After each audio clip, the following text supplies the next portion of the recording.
Welcome to MojoPlays, and today we're grabbing you by the shoulders, turning you around and sending you towards a different title. I don't want to spoil this series for you because I love it so much. These are the 10 worst Final Fantasy games for newcomers. Don't touch these, go play Final Fantasy X. Before we continue, we publish content all week long, so be sure to subscribe and ring the bell to get notified of our latest videos. Stranger of Paradise Final Fantasy Origin.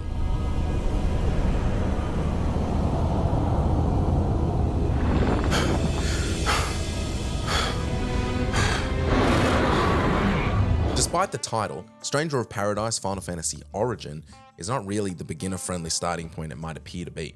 Yes, the story explores the origins of Garland and ties directly into the events of the original Final Fantasy, but the game is clearly aimed at players who already have some history with the series. For starters, the combat is far more demanding than many modern entries. While Final Fantasy XVI embraces action gameplay, it's relatively forgiving compared to the relentless difficulty found here. Success often demands mastering the game's deep job system rather than simply mashing attack buttons and hoping for the best. The adventure is also packed with references to earlier games, with levels inspired by iconic locations from across the whole franchise.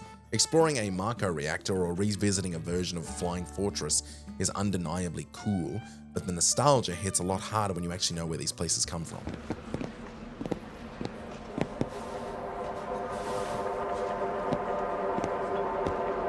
Huh? What's up with them? Final Fantasy XV. Rather more than a middling mechanic can handle. All things considered, I'd say she turned out okay. Well, like any girl, you just need to treat her right. Treat her wrong and Sid'll stuff his wrench where the sun don't shine. Few games have a development story as chaotic as Final Fantasy XV. After spending years trapped in development, changing direction multiple times, and evolving from Final Fantasy Versus 13 into something completely different, it's honestly a minor miracle the game was released at all. To its credit, plenty of players ended up loving the adventure, myself included, particularly the road trip dynamic between Noctis and his friends. The biggest issue, however, is the storytelling. Important events often happen off-screen or are explained through supplementary material like the anime series and feature film, leaving newcomers wondering if they accidentally skipped a chapter somewhere. Because of this, the narrative can feel fragmented compared to some of the series' stronger entries. For first-time players, games like Final Fantasy X, Final Fantasy VII, or Final Fantasy IX often provide a smoother introduction. Final Fantasy XV has plenty of fans, but it's definitely one of those games that asks for a little patience before its strengths start to shine. Big deal. Yeah, whatever. Dissidia Final Fantasy.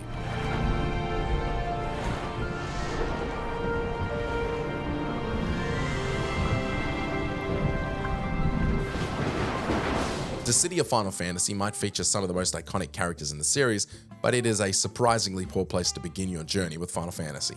The entire game is built around celebrating the franchise's history, throwing heroes and villains from across multiple generations into one giant crossover battle.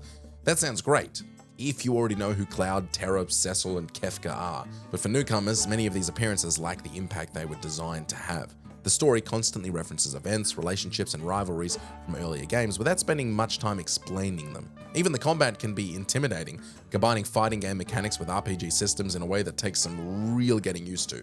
Dissidia works best as a victory lap for long-time fans, not for first-time players. Starting here is a bit like attending a family reunion where you've never met any of your relatives.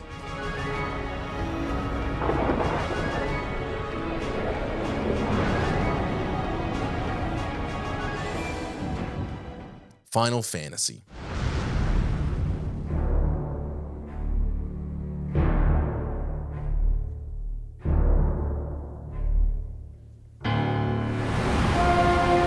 Right from the very first game, Final Fantasy established a tradition that the series still follows today, constantly trying new ideas. While the original NES release deserves respect for laying the foundation for one of gaming's most beloved franchises, actually recommending that version to a newcomer in the modern era would be pretty irresponsible. Between the slow-paced, dated interface and old-school difficulty spikes, it can feel more like a test of patience than an RPG adventure.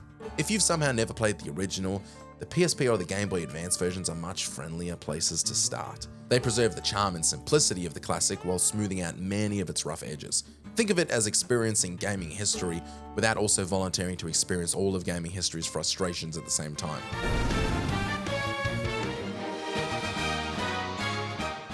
Final Fantasy X Part 2.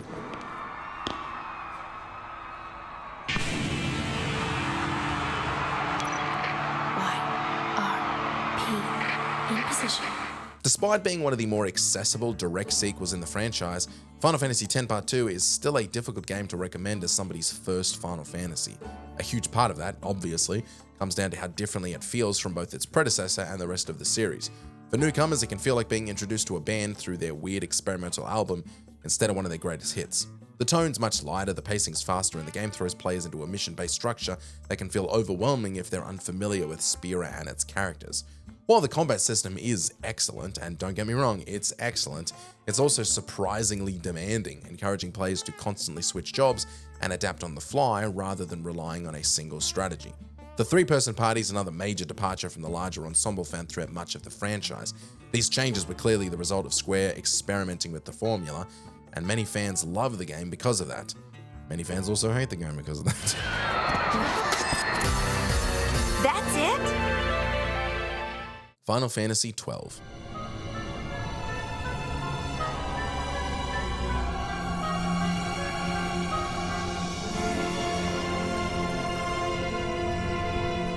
If your first exposure to Final Fantasy is Final Fantasy XII, there's a good chance you'll come away with a completely different idea of what the series normally plays like.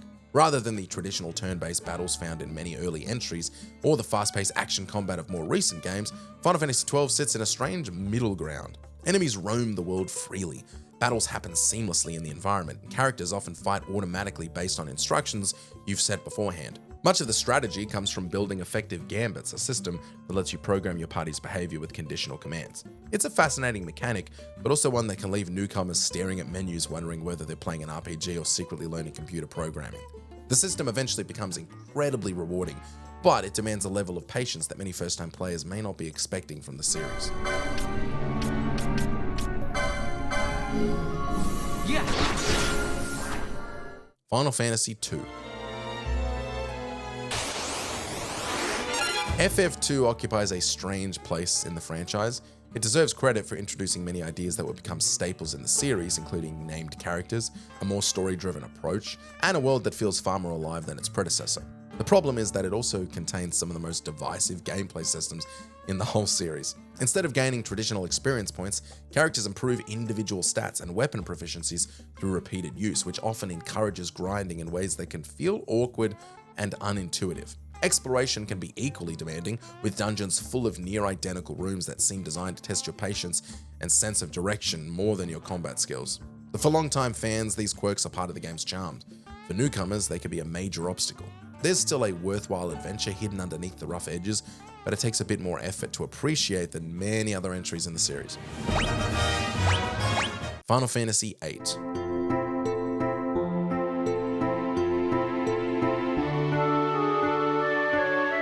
Most Final Fantasy games teach players that magic is a resource to cast, and equipment is what boosts your stats.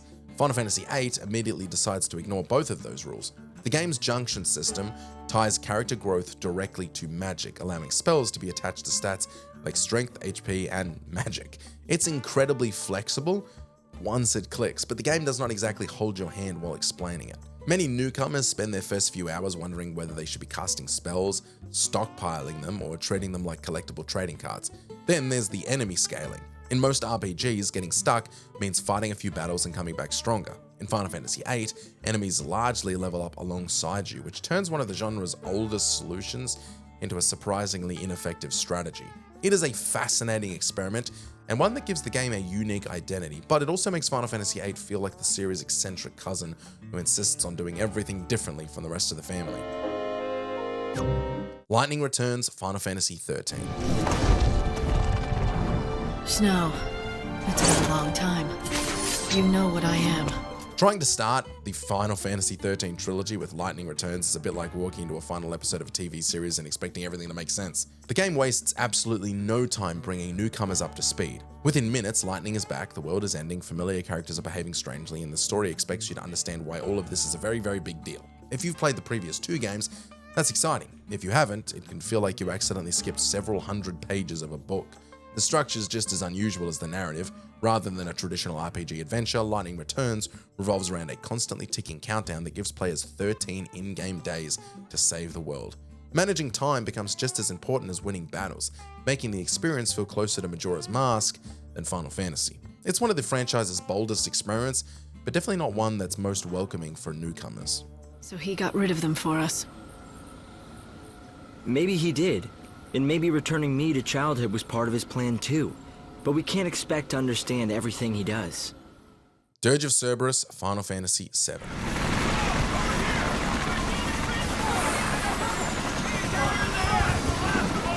Come on, hurry up! And try not to drop anybody this time. Report! Evac complete. All injured have been moved to the transports. Okay, let's get out of here! Imagine being introduced to the Final Fantasy VII universe, let alone Final Fantasy at all, through the one game where you spend most of the time firing machine guns at monsters as a brooding vampire with a gun for a hand. That's essentially what happens if you start with Dirge of Cerberus. While the game is technically part of the wider Final Fantasy VII story, it assumes players already know who Vincent Valentine is and why his past matters. The emotional weight of many scenes depends heavily on knowledge from the original game, where Vincent is not even a mandatory party member. The gameplay creates another hurdle. Instead of turn-based battles, character progression, and party management, Dirge of Cerberus is a primarily third-person shooter.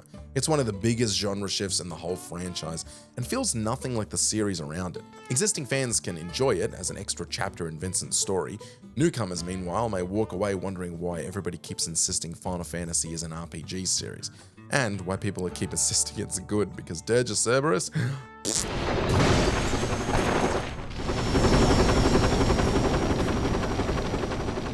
Did you enjoy this video?